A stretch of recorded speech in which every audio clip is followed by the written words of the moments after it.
আমার প্রশ্ন, কোরআনে কি রাষ্ট্রবিজ্ঞান নাই? কোরআনে কি অর্থনীতি নাই? কোরআনে কি চিকিৎসা বিজ্ঞান নাই? তো এখানে সিলেবাস থেকে কেন আপনার ভূতত্ত্ববিদ তৈরি হবে না?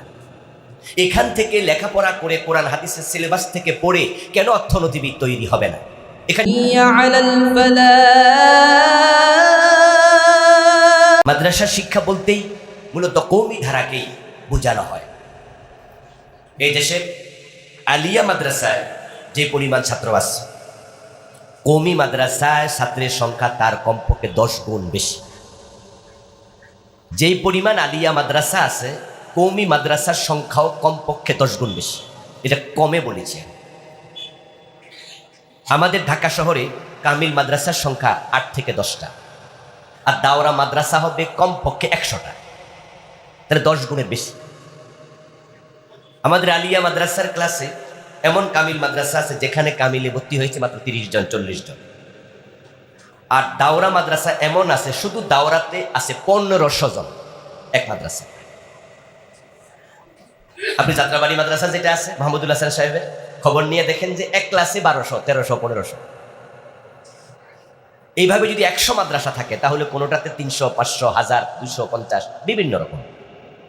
এই মাদ্রাসার মূল ধারা যেটা, এটা কওমি মাদ্রাসা। এই জন্য আমাদের ওস্তাদরা যারা, তারাও কিন্তু অধিকাংশ কওমি। এই যে মাদ্রাসা জামিয়া কাসেমিয়া, তামির মিল্লাত, সারসিনা, দারুন নাজাত, এই আলিয়া মাদ্রাসা আমাদেরকে যে হাদিসের সনদ দেয়া হয়, আমাদের হাদিসের সনদে আমাদের 1 থেকে 2 জন ওস্তাদের পরে 3য় বা 4র্থ ওস্তাদ কওমি মাদ্রাসা। আমার সনদও তাই। মাহমুদুল হাসান দেওবন্দি রাহেমাহুল্লাহ আমার সনদে 3য় নাম্বার ওস্তাদ। এই যে কওমি মাদ্রাসার যে অঙ্গনটা এই দেশে চালু হলো ইসলামী শিক্ষা দ্বারা, ওরা আবার অর্থনীতি, সমাজনীতি, শিক্ষানীতি, কম্পিউটার, ইংরেজি, অঙ্ক এগুলোকে তাদের সিলেবাসে রাখিয়ে নেয়। তারা সিলেবাস বানাইলো নাহু সরফ, তারা সিলেবাস বানাইলো আকাইদ, তারা সিলেবাস বানালো ফিকহ, তারা সিলেবাস বানাইলো কোরআন, তারা সিলেবাস বানালো হাদিস, এবং এমনভাবে সাজাইলো যে এখান থেকে একজন ইঞ্জিনিয়ারের জন্ম কোনোদিন হবে না, একজন ডাক্তারের জন্ম কোনোদিন হবে না, একজন ভালো আপনার ভূবিজ্ঞানী, রাষ্ট্রবিজ্ঞানীর জন্ম হবে না, কারণ সিলেবাসে এটা নেই। আমার প্রশ্ন, কোরআনে কি রাষ্ট্রবিজ্ঞান নাই? কোরআনে কি অর্থনীতি নাই? কোরআনে কি চিকিৎসা বিজ্ঞান নাই? তো এখানে সিলেবাস থেকে কেন আপনার ভূতত্ত্ববিদ তৈরি হবে না? এখান থেকে লেখাপড়া করে কোরআন হাদিসের সিলেবাস থেকে পড়ে কেন অর্থনীতিবিদ তৈরি হবে না? এখানে ইবনে সিনা জন্ম নিয়েছে, এখানে আল খাওয়ারিজির জন্ম হয়েছে, এখানে আল কিন্দির জন্ম হয়েছে। যদি মাদ্রাসায় পড়ে কোরআন হাদিস পড়ে, একসময় তো ইসলামী শিক্ষার একটাই ধারা ছিল। আজ থেকে 300-500 বছর আগে যান, 2টা শিক্ষা ব্যবস্থা ছিলই না। তো শুধু ইসলামী শিক্ষা থেকে যদি ইবনে সিনা জন্ম নিতে পারে, আল বিরুনি জন্ম নিতে পারে, আল খাওয়ারিজি জন্ম নিতে পারে, আল কিন্দি জন্ম নিতে পারে, ইবনে রুশ জন্ম নিতে পারে, আজকে শিক্ষা থেকে কেন জন্ম নেবে না? কারণ আমরা শিক্ষাকে সম্পূর্ণ সেপারেট করে দিয়েছি। যারা জেনারেল হবে তারা ইমামতি করতে জানবে না, আর যারা হুজুর হবে তারা দুনিয়ার ব্যাপারে কিচ্ছু জানবে না। এটা আমাদেরকে ধ্বংস করে দিল, আমাদেরকে দুদিকে নিয়ে গেল। এবং এটার কারণেই ইসলামী রাজনীতি তো একটি বড় মাপের খারাপ প্রভাব পড়ল। মানুষ মনে করলো জেনারেল রাজনীতি আর ইসলামী রাজনীতি একসাথে চলে না। তখন তারা ইসলামী রাজনীতি জেনারেল রাজনীতিকে আলাদা করে দিল, করে সাধারণ মানুষগুলো ইসলামী রাজনীতির বিমুখ হয়ে গেল। আর অধিকাংশ মানুষ যখন জেনারেল শিক্ষায় শিক্ষিত হয় তখন তারা ইসলামী রাজনীতি নিয়ে আর ভাবে না। এই দুর্বল ভাবনার কারণে জেনারেলদের মাঝ থেকে ইসলামকে প্রমোট করার মতো নেতাও তৈরি হয় না। তখন আমাদের সন্তানেরাই তারা নেতা হয়। এই 53 বছর যারা বাংলাদেশ চালাচ্ছে, কোনো হিন্দু, কোনো খ্রিস্টান, কোনো ইহুদি, কোনো বৌদ্ধ প্রধানমন্ত্রী, শিক্ষামন্ত্রী হয়নি, আইনমন্ত্রী হয়নি, প্রেসিডেন্ট হয়নি, হয়েছে যারা সবাই মুসলিম। কিন্তু তাদের থেকে ইসলাম কেন আসে না? কারণ তারা সবাই জেনারেল শিক্ষায় শিক্ষিত, আর এমন সিলেবাস বানাইছে ইসলামের নাম গন্ধও থাকবে না। 2টা সম্পূর্ণ আলাদা করে দেবে। অথচ হযরত ওমর মদিনার মসজিদের প্রেসিডেন্ট ছিলেন, আবার অর্ধ পৃথিবী মদিনার মসজিদের ইমাম ছিলেন, অর্ধ পৃথিবীর প্রেসিডেন্ট ছিলেন। ওসমান, আলী, আবু বকর, রাসূলুল্লাহ সাল্লাল্লাহু আলাইহি সাল্লাম নিজে রাষ্ট্রপ্রধান, আবার মসজিদের ইমাম, 2টা একসাথেই ছিল। আলহামদুলিল্লাহ, আল্লাহর কিছু বান্দা তারা ভাবলো যে না, দুটাকে সমন্বয় করা উচিত। কোরআনের মাঝে যেমন সালাতের কথা আছে, কোরআনের মাঝে আবার আকাশ বিজ্ঞানের কথাও আছে। তাহলে মহাকাশ বিজ্ঞান হচ্ছে আজকের পৃথিবীর বিজ্ঞানের জয়যাত্রার সর্বোচ্চ শিখর, অ্যাস্ট্রোনমি, কসমোলজি। যারা মহাকাশ নিয়ে গবেষণা করে, নাসার বিজ্ঞানীরা, বিজ্ঞানের যত শাখা আছে সব শাখার মাঝে মহাকাশ বিজ্ঞান হচ্ছে সর্বোচ্চ শাখা। অথচ আল্লাহর কোরআনের মাঝে মহাকাশ বিজ্ঞান নিয়ে অসংখ্য আয়াত আছে। আমার প্রিয় ভাইয়েরা, ওই চিন্তা থেকে কিছু মানুষ তারা আলিয়া মাদ্রাসার সিলেবাসের সমন্বয় করল। আলহামদুলিল্লাহ, এখন আলিয়া মাদ্রাসা সিলেবাসের মাঝে কোরআন হাদিস যেমন আছে, অঙ্ক, ইংরেজি, বিজ্ঞান, ভূগোল সব একসাথে আছে। এই জন্য আমরা দেখতে পাচ্ছি যে আলিয়া মাদ্রাসা থেকে আলেম পাশ করার পরে আবার ঢাকা মেডিকেল কলেজে ভর্তি হয়ে ডাক্তার হয়েছে এমন উদাহরণও অসংখ্য, শত শত আছে। আমার পরিচিতই আছে অনেকজন যাদের ব্যাকগ্রাউন্ড মাদ্রাসা, মাদ্রাসা থেকে আলিম পাশ করে, দাখিল পাশ করে ইঞ্জিনিয়ার হয়েছে, পরবর্তীর বুয়েটে সুয়েটে ভর্তি হয়ে এমন অসংখ্য আছে। মাদ্রাসা থেকে পাশ করেছে আলিম, তারপর ইউনিভার্সিটি জেনারেল সাবজেক্টে ফুল প্রফেসর অনেক। যেমন বর্তমান কুষ্টিয়া বিশ্ববিদ্যালয়ের যে ভিসি, উনি ধামতে আলিয়া মাদ্রাসা থেকে আলিম পাস। আমি যে মাদ্রাসা থেকে পাশ করেছি কামিল, উনি সেখান থেকে আলিম। পরবর্তীতে ঢাকা ইউনিভার্সিটিতে উনি লতে পড়লো, এখানে লয়ের প্রফেসর হলো। এই কয়েকদিন আগে ওনাকে কুষ্টিয়া বিশ্ববিদ্যালয়ের ভিসি বানানো হলো। ওনার ব্যাকগ্রাউন্ড মাদ্রাসা। তাহলে মাদ্রাসা থেকে পড়ে এখন লয়ের প্রফেসর, মাদ্রাসা থেকে পড়ে মেডিকেলের ডাক্তার, মাদ্রাসা থেকে পড়ে এখন সে বড় ইঞ্জিনিয়ার, মাদ্রাসা থেকে পড়ে এখন সে রাষ্ট্রবিজ্ঞানী। ঢাকা ইউনিভার্সিটি রাষ্ট্রবিজ্ঞানের প্রফেসর 2-3 জন যাদের ব্যাকগ্রাউন্ড মাদ্রাসা। তার মাঝে আমার এক ছোট ভাই আছে, ডক্টর মাহবুবুর রহমান, আমার এক বেশ জুনিয়র। আমরা একসাথে দামতি আলী থেকে পাশ করছি, সে আমার পরের বেসে ছিল। তাহলে আলিয়া মাদ্রাসায় সমন্বয় চলছে, একসাথে যেন একজন ব্যক্তি মা বাবার জানাজার নামাজের ইমামও হতে পারে, আবার যখন সে রাষ্ট্র চালাবে তখন ইঞ্জিনিয়ার, ডাক্তার, বড় জায়গায় বসে রাষ্ট্র পরিচালনা করতে পারবে। তবে এখান থেকে আমরা যেই পরিমাণ ফিডব্যাক প্রত্যাশা করছি সে পরিমাণ আসছে না, এটাকে আরো জোরদার করতে হবে। আলহামদুলিল্লাহ, ইতিমধ্যে কওমি মাদ্রাসাগুলোতেও এর প্রভাব পড়ছে, যার কারণে আপনারা জেনে থাকবেন যে কওমি মাদ্রাসার সিলেবাসেও তারা নিচের দিকে ইংরেজি, অঙ্ককে তারা ইনক্লুড করা শুরু করেছে। এবং আলহামদুলিল্লাহ কওমি মাদ্রাসা থেকেও এখন অনেক লেখকের জন্ম হচ্ছে। বাংলা ভাষায় এত চমৎকার লিখা লেখে, বই লিখে, যেটা পড়ার পরে আমি ভাবতেও পারিনি উনার ব্যাকগ্রাউন্ড কওমি মাদ্রাসা।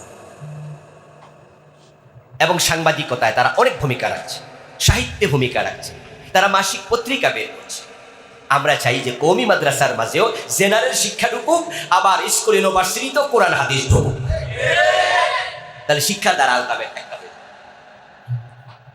আসুন্নাহ মাদ্রাসা, আমি আশা করি সমন্বয় হবে এমন একটি প্রতিষ্ঠান এখানেও তৈরি হবে। কোরআন হচ্ছে আমাদের শিক্ষার ভিত। এই ভিত যদি না থাকে, ফাউন্ডেশন না থাকে, বিল্ডিং দাঁড়াবে না। কেউ কেউ বলবেন যে না, ফাউন্ডেশন ছাড়াও তো বিল্ডিং তৈরি করা যায়। আমি বলবো হ্যাঁ, সামান্য ধাক্কা, ছোট্ট মাত্রার ভূমিকম্পে এটা মাথার উপর ভেঙে পড়বে। কোরআন হাদিসকে বেজ না বানিয়ে, নিজের জীবনের ফাউন্ডেশন না বানিয়ে, যারা অঙ্ক, ইংরেজি, বিজ্ঞান, ভূগোল, বাংলা শিখেছেন এবং সন্তানকে শিখাচ্ছেন নৈতিক শিক্ষাবিহীন, আপনার এই সন্তান শয়তানের একটা ধাক্কা বিভ্রান্ত হয়ে যাবে। এই জন্য ইসলামী শিক্ষা জীবনের ফাউন্ডেশন, এটা আবশ্যক হওয়া উচিত। আমাদের দেশে যারা দেশের কোটি কোটি টাকা চুরি করে, শত কোটি, হাজার কোটি, তাদের মাঝে মূর্খ কয়জন আছে? একজনও নেই। মূর্খ চোর যারা, তারা চুরি করে গাছের নারকেল, মানুষের ছাগল, গরু, তারা চুরি করে মসজিদে জুতা। মূর্খ চোররা চুরি করে হাঁস মুরগি, চুরি করে রিক্সা, চুরি করে সাইকেল, মোটর সাইকেল। একজন জুতা চোর মসজিদের সামনে থেকে 40 বছর যদি জুতা চুরি করে, দেশের 10 লাখ টাকার ক্ষতি হবে না। আর একজন শিক্ষিত চোর যদি নৈতিকতা অর্জিত হয়, কলমের এক খোসায় 100 কোটি টাকা ক্ষতি করে ফেলবে। এই জন্য দিনবিহীন, নৈতিকতাবিহীন শিক্ষা, এটা আবর্জনা, এটা আবর্জনা। ইংরেজ পণ্ডিত স্ট্যানলে হাল এই জন্য বলেছেন, if you teach your children three arts, and you live further, you will be get further, that is rascality. উনার এই গবেষণাটা 100% সত্য। তিনি বললেন, তুমি যদি তোমার সন্তানকে 3টা আর শিক্ষা দাও, রিডিং, রাইটিং অ্যান্ড অ্যারিথমেটিক, লেখা পড়া, বিজ্ঞান, ভূগোল, অঙ্ক, ইতিহাস, এগুলো শিখালে, বাট ইউ লিভ ফরদার রিলিজিয়ন, তুমি 4 নাম্বার আর ধর্মীয় জ্ঞান, নৈতিকতার জ্ঞান তুমি পরিত্যাগ করলে, এটা শিখালে না, অপেক্ষা করো, তোমার সন্তান দ্বীনি শিক্ষা বাদ দিয়ে যত বড় শিক্ষিত হবে, you will be get fitter, that is rascality. সে যত বড় শিক্ষিত হবে তত বড় বদমাশ, তত বড় ডাকাত। কারণ যার কলবে আল্লাহর ভয় নাই, তাকে দিয়ে সব সম্ভব। আর কোরআন হাদিসের জ্ঞান ব্যতীত আল্লাহর ভয় কলবে তৈরি হতে পারে না। কোরআন হাদিসের জ্ঞান দিতেই হবে। এজন্য ধন্যবাদ জানাচ্ছি সে অভিভাবকদেরকে, যারা সুন্নাহ মডেল মাদ্রাসা, জামিয়া কাসেমিয়া মাদ্রাসার মতো, তামিরি মিল্লাত, দারুন নাজাত, সারসিনা মাদ্রাসার মতো এই সমস্ত মাদ্রাসাগুলোতে সন্তানদেরকে পড়তে দিচ্ছেন। হাটহাজারির মতো, মেখলের মতো, পটিয়ার মতো, বিশেষ করে কওমি মাদ্রাসা যারা পড়ে, তারা আসলে দুনিয়ার জন্য পড়েও না, দুনিয়ার জন্য পড়ায়ও না, তারা নিরেট দিন শিখার জন্য পড়ে। আমি বলবো যে দুনিয়া ব্যতীত আখেরাত, এটাও একবারে খুব প্রশংসিত বিষয় তা না, কারণ যেহেতু ইসলামে বৈরাগ্যবাদ নেই। তবে হ্যাঁ, ইলম শিখার পিছনে আখেরাতের লক্ষ্য থাকাই উচিত, এখানে দুনিয়া না আসুক। কিন্তু হ্যাঁ, দুনিয়া যদি আমরা আবার ছেড়ে দেই, তাহলে জায়গা কিন্তু শূন্য থাকে না। যখন কোনো জায়গায় আপনি শূন্য রাখবেন, তখন দেখবেন যে শূন্য জায়গায় ধুলা বসবে, ময়লা বসবে, এখানে কিন্তু তেলাপোকা, টিকটিকি, আরশোলা, ইঁদুর বাসা বানাবে। তো আপনি যখন দুনিয়াকে নিজের জীবন থেকে সরাইয়া দেবেন, তখন তো ডেফিনেটলি যারা দুনিয়াদার তারা সেটা দখল করে নিয়ে যাবে। তখন তারা বাস ড্রাইভিং সিটে বসে যাবে, আমরা তখন যাত্রী হয়ে যাব।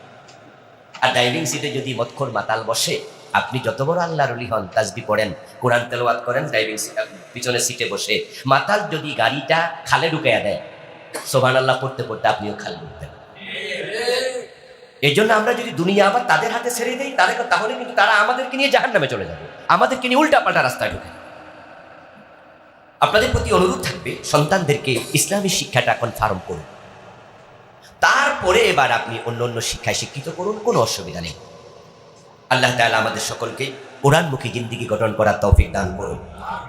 এই প্রতিষ্ঠানের জন্য দোয়া করছি, আল্লাহ এই প্রতিষ্ঠানটাকে বাংলাদেশের অন্যতম সেরা প্রতিষ্ঠানে উপনীত করে দিন। আপনারা এর সাথে সম্পৃক্ত থাকবেন। শোনেন, এক ফুলে বাগান হয় না, এক ফুল দিয়ে, একটি ফুল গাছ দিয়ে বাগান হয় না, সমন্বয় হলে বাগান হয়। একজন ব্যক্তির পক্ষে একাই অনেক কিছু করে ফেলা সম্ভব না।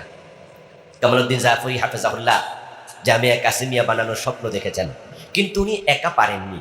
এখানে সভাপতি ছিল, সেক্রেটারি ছিল, সমন্বয়ক ছিল, সহযোগী ছিল, শিক্ষকরা ছিল, ছাত্ররা ছিল, সবাই মিলে একটি বাগান তৈরি হয়েছে, একা তো হয় না। এখানেও আমাদের ছোট ভাই খাইরুল শুরু করেছে। যদি আপনারা মনে করেন যে সে একা করবে, একটি ফুল গাছ দিয়ে বাগান হবে না। সে ফুল গাছ যদি গোলাপ ফুল হয়, ওটা বাগান কেউ বলবে না, তার সাথে আপনাদের সম্পৃক্ততা লাগবে। আর আপনারা যদি আল্লাহর জন্য, ইসলামের জন্য আপনি একটু সম্পৃক্ত হলে, একটু ধাক্কা মারেন, তাহলে ভালো কাজের সাদাকায়ে জারিয়া সওয়াব আপনার আমল নামায় যোগ হতে থাকবে। এই প্রতিষ্ঠানে যারা আসবে, নিশ্চয়ই তারা আলিফ বা তা সা শিখবে। 1 বছর 6 মাস পড়ার পরে তারা কিন্তু সূরা ফাতিহা মুখস্থ পারবে। এই বাচ্চাগুলো 2 বছরের ব্যবধানে আল্লাহর কোরআন রিডিং করবে। আপনার একটু সহযোগিতার কারণে এই বাচ্চা কোরআন পড়ে যত সওয়াব পাবে, আল্লাহ সাদাকায়ে জারিয়ায় আপনাকেও ঠিক সমান অংশীদারিত্ব দিতে থাকবেন। এর সুযোগটা এই প্রতিষ্ঠানে আছে। এখানে নাচ শেখানো হবে না, এখানে হারমোনিয়াম শেখানো হবে না, ডেফিনেটলি এই প্রতিষ্ঠানে সুদ কষার অঙ্ক শেখানো হবে না। এখানে যদি 5 জন বাচ্চাকেও পড়ানো হয়, 5 জনকেই কোরআন এবং সুন্নাহর আলোকে পড়ানো হয়। ভালো কাজে তাআওয়ানু আলাল বিররি ওয়াত তাকওয়া ওয়া লা তাআওয়ানু আলাল ইসমি ওয়াল উদওয়ান। আজকে যে আমিও এখানে এসেছি খাইরুল দাওয়াত দেওয়ার পর, আমি ভাবছিলাম যে কখন দাওয়াতটা কি কোন সময় মিলাই। সেও বললো যে ভাই দেখেন তো কখন পারেন। আমার ব্যস্ততাও নেই, যেমন আজকে জোহরের পরে মাহফিল, রাতে আবার মাহফিল, কালকে সকালে ক্লাস, গত রাতে এসেছি অনেক রাতে, মাহফিল থেকে জুমা পড়ালাম, এতর ভিতরে সময় কোথায়। কিন্তু ভাবছিলাম যে একটা মাদ্রাসার উদ্বোধন, এমন একটি চমৎকার কাজে নিজেকে সম্পৃক্ত কিভাবে করা যায়। তারপরে ডায়েরি হাতে নিয়ে অনেক ঘেটে ঘুটে আজকে সময়টা বের করেছি, শুধু আল্লাহর ওয়াস্তে। কারণ এমনও তো হতে পারে যে এই প্রতিষ্ঠানটা একসময় মহাবৃক্ষে পরিণত হবে, মহিরুহে পরিণত হবে। আমার এই ধাক্কা যদি এটা এগিয়ে যায়, তাহলে সাদকায়ে জারিয়ার অংশীদার তো আমিও হতে পারবো। ঠিক একই নিয়তে আমরা সবাই কি সম্পৃক্ত হতে পারবো না ইনশাআল্লাহ? সন্তান দেবেন, পরামর্শ দেবেন, বুদ্ধি দেবেন, অর্থনৈতিক কোনো হেল্প লাগলে সেটাও করবেন। একটি কাজে আটকা পড়ে গেছে, 1 লাখ টাকা দরকার, আপনি হাওলাত দেন, সে আপনাকে টাকাটা আবার ফিরিয়ে দেবে। আপনি সওয়াবও পেলেন, টাকা সাদাকা করলে 10 গুণ সওয়াব, ইবনে মাজার হাদিস। আর হাওলাত দিলে 18 গুণ সওয়াব। সওয়াব পেয়ে গেলেন 18 গুণ, টাকাটাও ফেরত পেলেন, মাঝখান দিয়ে তার প্রতিষ্ঠানটা গেছে। এই জন্য আমাদের যার যতটুকু সামর্থ্য আছে, আমরা আমাদের সাধ্য দিয়ে এই প্রতিষ্ঠানকে এগিয়ে নিতে চাই, এগিয়ে দিতে চাই। আল্লাহ যেন আমাদেরকে তৌফিক দান করে। আবারও বলি আমিন। হাযা মা ইনদি ওয়াল ইলমু ইনদাল্লাহ আলাইহি তাওয়াক্কালতু ওয়া ইলাইহি উনীব। কর্তৃপক্ষকে আবারও কৃতজ্ঞতা জানাই। দর্শক, কোন শিক্ষা ব্যবস্থা ভালো কমেন্টে জানাবেন। على الفلاح